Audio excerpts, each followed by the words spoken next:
Salve, salve, camaradas! Estes dias aqui do canal do Estes Raça, Classe e Revolução. Estamos chegando aí para mais um vídeo, certo? Que está literalmente quente, porque nós vamos tratar aqui da rebelião antirracista que está incendiando a França. Mas antes eu queria agradecer a você que está contribuindo com o nosso canal, certo? Continua aí curtindo, comentando, compartilhando os nossos vídeos. Semana passada nós já alcançamos aí mais de 1.000 inscritos no canal, mais de 12.000 visualizações. Firmeza? Para você que ainda não se inscreveu, por favor, se inscreva. Não esqueça de acionar o sininho aí para que sempre que tenha vídeos novos você possa ser notificado. Firmeza? Tamo junto, HC. Vamos aí.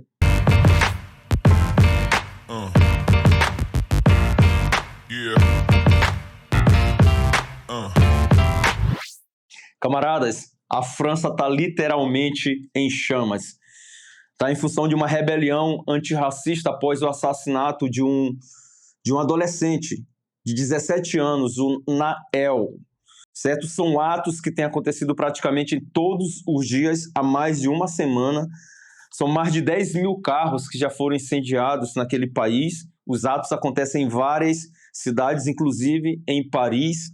Certo? São inúmeros prédios públicos que estão sendo atacados, sobretudo prédios que representam o Estado, que representam opressão, que representam xenofobia, que representam o racismo, certo? Também uma quantidade enorme de pessoas já foram presas aí, são milhares de pessoas presas, mais de 60% delas não têm antecedentes criminais, são não só jovens, mas adolescentes também. De acordo com a Associação Empresarial Francesa, o prejuízo das manifestações já ultrapassa a casa de $1 bilhão, ou seja, que já é superior à rebelião que havia acontecido em 2005, também uma rebelião antirracista, tá? E superior aos enfrentamentos que ocorreram dos coletes amarelos, que foi também uma mobilização de massa que ocorreu na França em 2019 contra o aumento dos combustíveis. Ou seja, a depender dos desdobramentos das lutas, elas podem ter consequências muito importantes para a luta de classe e de raça em âmbito mundial. A idade do Nael, 17 anos, é mais ou menos a média da idade dos adolescentes que são vítimas de violência policial na França, que tem feito explodir a panela de pressão social daquele país. Em 2005, foram 2 adolescentes que morreram após uma perseguição policial, morreram eletrocutados, tá? Foi um de 15 anos e outro de 17 anos, ambos muçulmanos. Em 2017, também um outro adolescente de 17 anos e que gerou também manifestação. E agora o Nael. O vídeo que circula nas redes sociais deixa evidente que foi execução. Bem diferente da versão da polícia e bem diferente da versão do Ministério da Justiça, que tentava caracterizar o assassinato como autodefesa. Na verdade, o vídeo mostra que um policial fala para o outro numa batida de trânsito. Fala para o outro para atirar, para matar. Atira para matar. O vídeo que está circulando nas redes sociais, ele desmente completamente essa versão. A rebelião também é em nome da mãe do Nael. O Nael era o filho único, tá? Dona Moina. Desde a aprovação de uma lei que flexibiliza a utilização de armas nesse tipo de batida, de armas letais, evidentemente, que em 2017, que foi aprovada essa lei, o índice de assassinatos praticado pela polícia cresceu de maneira significativa. Só nos últimos 5 anos, a polícia francesa assassinou 20 vezes mais do que nos últimos 20 anos. E os adolescentes, né, que é essa média que nós vimos aí, os adolescentes eles geralmente reagem a essas batidas, justamente porque na consciência desses adolescentes ele pode ser o próximo da lista. Isso ajuda a gente a explicar o perfil, a média, a faixa etária das pessoas que estão participando dos atos, que é 18, 17, tem até adolescente de 13 e de 14 anos. Um outro fator que chama atenção nessas manifestações é a presença das meninas, das mulheres. Uma parte da grande imprensa francesa, ao tentar criminalizar os atos, começaram a fazer pergunta: onde estão as meninas? Só que a própria polícia, os dados da própria polícia francesa têm demonstrado o papel que tem cumprido essas garotas. Elas não estão, evidentemente, na linha de frente dos enfrentamentos, inclusive, que se dá contra a polícia francesa. Elas estão no que se chama de segunda linha, captando as imagens via celular, postando nas redes sociais para divulgar os atos. E bem diferente do que a imprensa tenta colocar, né, os dados apresentados aí por vários institutos de pesquisa têm demonstrado que o número, a presença de mulheres nessa rebelião antirracista francesa é superior à da rebelião que aconteceu em 2005, é superior à da rebelião que aconteceu em 2017. É como se essas meninas, essas garotas estivessem dizendo: nós também podemos. E atenção, pessoal do hip hop aqui do Brasil. Os principais rappers franceses também têm se manifestado a favor dos atos. O que tem uma importância grande, porque, para quem não sabe, na rebelião de 2005, o Estado francês tentou responsabilizar as canções de rapper por ter incentivado, segundo eles, aquela rebelião. O parlamento francês, inclusive, chegou a aprovar algumas leis censurando algumas músicas, algumas canções do rap. E em meio a essa rebelião, o presidente da França, o Emmanuel Macron, deu duas declarações aí, no mínimo, patéticas.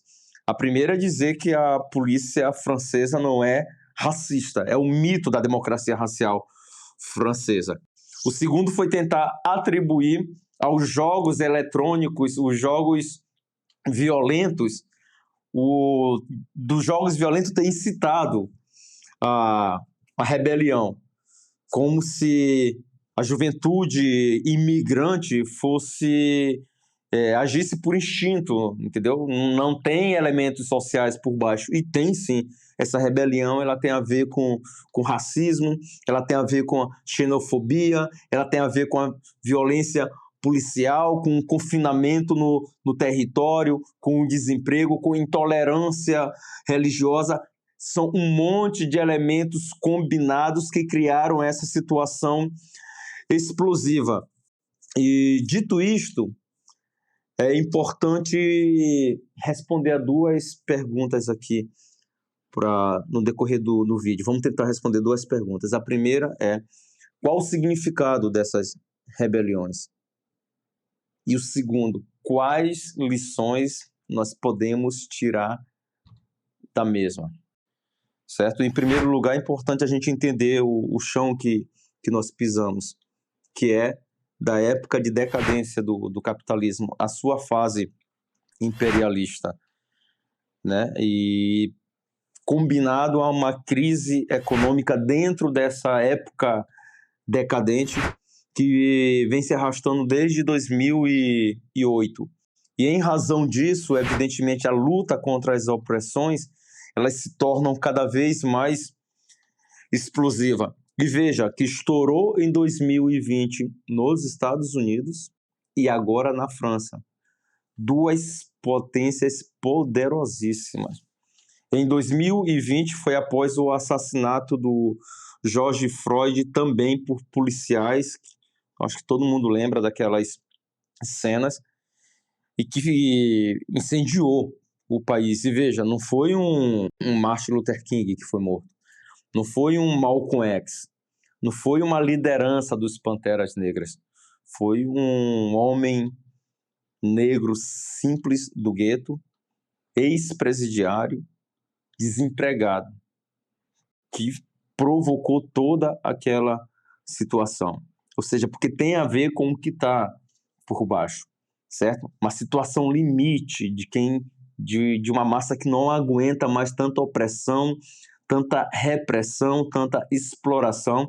Aquilo ali também estava combinado com a Covid-19, com a percepção da quantidade de pessoas que estavam morrendo de Covid, com a percepção da profunda desigualdade social e racial daquele país. Agora acontece na França, que não é qualquer lugar. A França foi o país que fez a revolução burguesa mais importante da história da humanidade, que internacionalizou conceitos importantes como o de igualdade, o de liberdade, o de fraternidade, o de nação, o próprio sentido da revolução.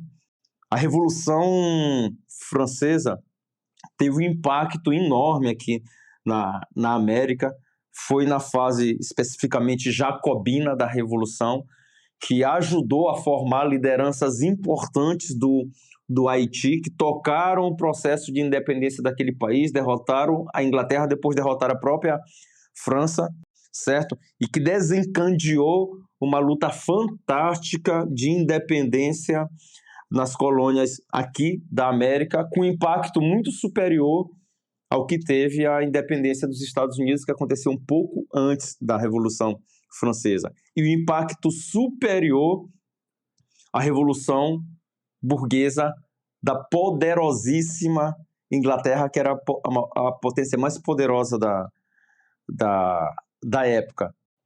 E olha só que contradição.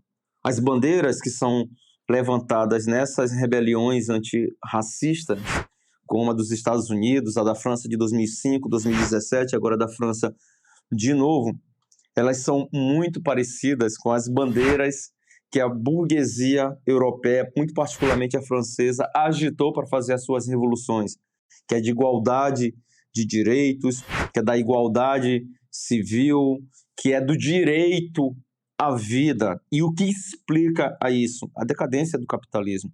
A decadência dessa burguesia que passa a tratar o diferente como se fosse um inimigo. Ou seja, as bandeiras democráticas, elas escorregaram literalmente das mãos das burguesias e passaram para a mão da classe trabalhadora. E por isso que ela ganha uma importância muito grande. O outro elemento que eu queria colocar era o seguinte: os africanos não estão na Europa por uma opção, tá? São 3 fatores que explicam a migração. Uma é a pressão econômica, a outra é a pressão decorrente das guerras e a outra em função dos laços familiares. As 3 combinadas a um único elemento, que é a dominação colonial ou neocolonial. A França, em particular, não tinha colônias na África no período da escravidão, praticava o tráfico negreiro. Mas ela vai estender as suas patas para o continente africano justamente na segunda metade do século XIX, quando ela se transforma numa potência imperialista. E é esse elemento que vai impulsionar uma migração da África para a França e também das ex-colônias francesas ali, sobretudo na América Central, na região do Caribe. Tanto é que o movimento de negritude ele não surge na África nem nas Antilhas. É de imigrantes africanos e antilhanos em Paris, que se sentem também discriminados, apesar de assimilar toda a cultura europeia, a cultura francesa, continuam sendo discriminados em razão da cor. Por isso se voltam culturalmente para a África. É isso que dá origem ao movimento de negritude. E atenção, esse processo de migração ele se intensifica com a Segunda Guerra Mundial. Poucas pessoas sabem, mas teve um momento em que 1/3 do exército francês era formado por soldados vindo das colônias francesas em África, da Tunísia, Marrocos, da Argélia. a própria libertação da França da invasão do exército alemão nazista tem muito a ver com os batalhões formados por africanos. Sobretudo, 4 anos depois da invasão da França, que se deu em 1940, o exército nazista invadiu a França e também a Holanda, a Bélgica, Luxemburgo. E tem uma operação chamada Operação Dragão, que vai se dar, salvo engano, no sul da França, que vai ser fundamental para derrotar os nazistas. Fundamental. E nessa operação, o exército era quase todo ele africano. E logo depois da derrota dos nazistas, o que faz o governo francês? Devolve as armas. Devolvam as fardas. E voltou a embranquecer ou branquear o exército francês.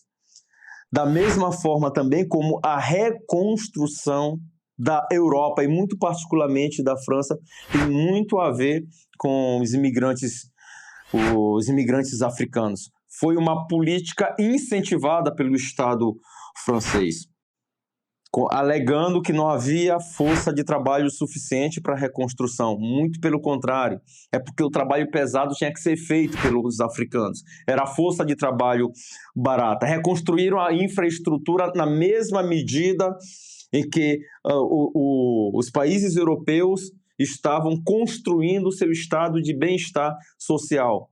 A força de trabalho africana foi fundamental para a reconstrução econômica, para fazer o PIB voltar a crescer e, inclusive, também no bojo da construção do estado de bem-estar social. E o que acontece?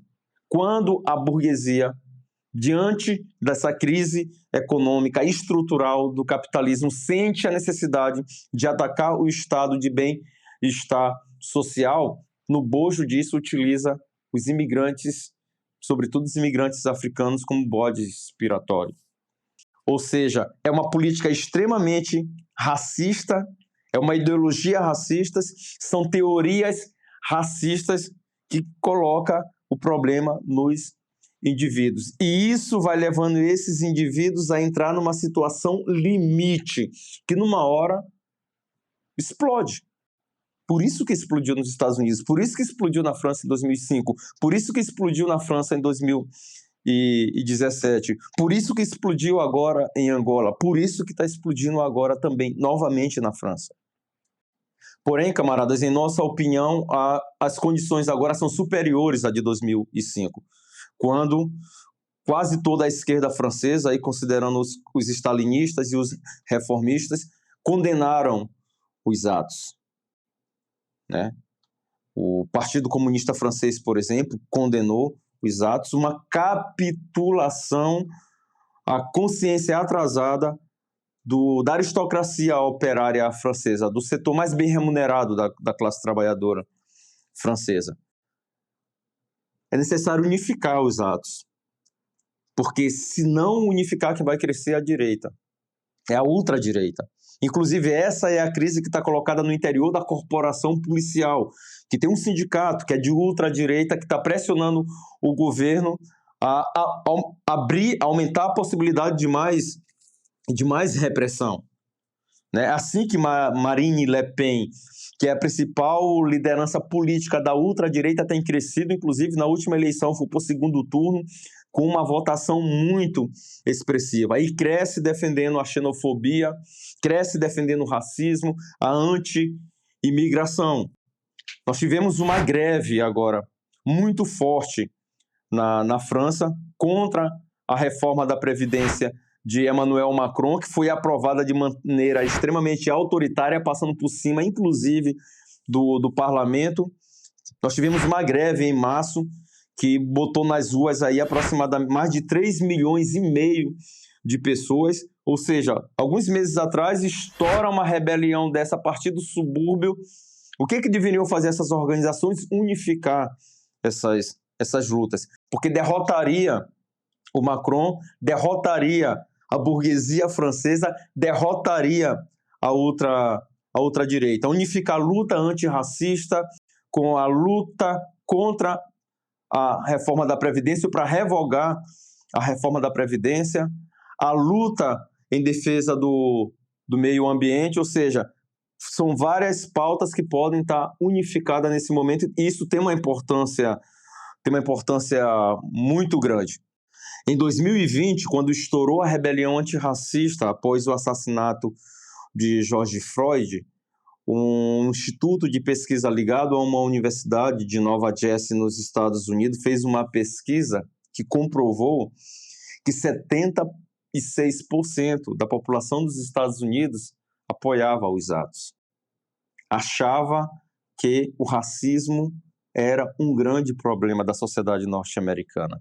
72% da população branca estava a favor dos atos. Ou seja, é praticamente toda a população dos Estados Unidos contra a repressão policial, contra o governo de Trump, contra a burguesia supremacista dos Estados Unidos. Não havia espaço para o supremacismo branco naqueles atos. Assim também como diminuiu muito o espaço do que nós chamamos do racialismo negro, que são os setores que defendem que a luta contra o racismo tem que ser uma luta exclusiva dos negros e das negras. E o que aconteceu? O Black Lives Matter, que dirigiu o processo, o Partido Democrata, todas as organizações de esquerda que estavam sob o guarda-chuva do Partido Democrata, o que fizeram? Canalizaram todas as energias das ruas, as energias revolucionárias das ruas, vamos dizer assim, para dentro da institucionalidade burguesa, que é o campo da burguesia, em que a gente joga, mas joga em desvantagem total. E o que aconteceu agora? Semana passada, na mesma semana que estourou a rebelião antirracista na França, a Suprema Corte dos Estados Unidos acabou com a política de ações afirmativas que foi aprovada em 1961 nos Estados Unidos. Ou seja, como diz o Trotsky, aquilo que não avança, retrocede. Os atos pós-George Floyd era para fazer com que não só os negros e as negras, mas a classe trabalhadora, de maneira geral, tivesse acertado as contas com a burguesia imperialista dos Estados Unidos e mudado estruturalmente aquela sociedade, e a gente estaria com certeza no outro patamar de luta de classe e de raça no mundo. Em nossa opinião, esse é o dilema que está colocado para a França. Uma vitória antirracista contra Macron é também uma vitória contra a xenofobia e o racismo da ultradireita, algo que não depende simplesmente do nível de consciência das massas, da correlação de força, depende sim de uma direção que seja capaz de unificar essas lutas. É necessário convocar uma greve geral na França para derrotar a reforma da Previdência de Macron, para colocar a polícia sob o controle dos conselhos populares, dos comitês que podem surgir sim desse processo de mobilização, aprovar leis antirracistas, obrigar a França não só a pedir desculpa para suas ex-colônias, mas para reparar essas colônias. Por isso que nós defendemos política de reparações históricas, e aonde ainda se mantém a dominação, que essa dominação seja desmantelada, que a história da África seja obrigatória nos currículos escolares do sistema de ensino francês, que ainda prevalece o mito de que a colonização foi benéfica para os africanos, que é algo que Marine Le Pen não cansa de repetir. Essa é uma oportunidade histórica e nós não podemos perder as oportunidades que são históricas. A vitória, nesse caso, ela é estratégica e, portanto, depende de direção. Depende de uma direção que possa mostrar às massas que a burguesia não é onipotente, não é insuperável, que ela treme de medo diante de um movimento de massas como esse que está acontecendo agora na França, aconteceu nos Estados Unidos, ou mesmo aqui no Brasil em 2013. Bem diferente como fazem os reformistas, os stalinistas, que estão sempre a mostrar que a consciência das massas é atrasada, que a correlação de força é desfavorável, que a burguesia é imbatível, fazem isso sempre para justificar as suas traições. O que está colocado na França, o que esteve colocado há 3 anos atrás nos Estados Unidos, o que pode estar mais à frente no Brasil, é a necessidade de unificar as lutas, de construir conselhos populares, comitês, quilombos, seja lá como se queira chamar.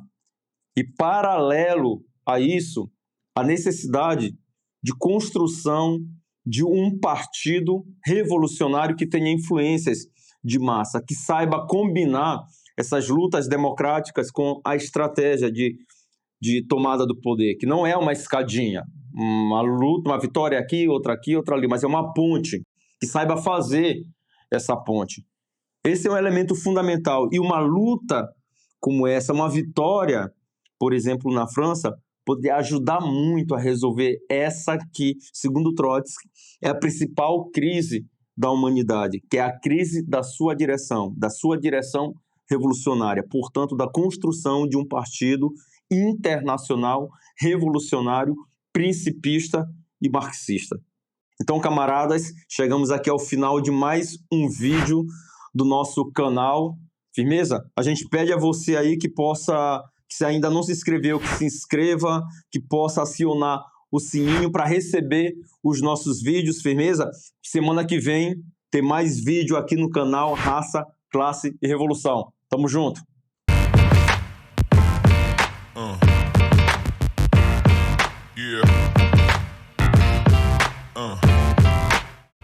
Yeah.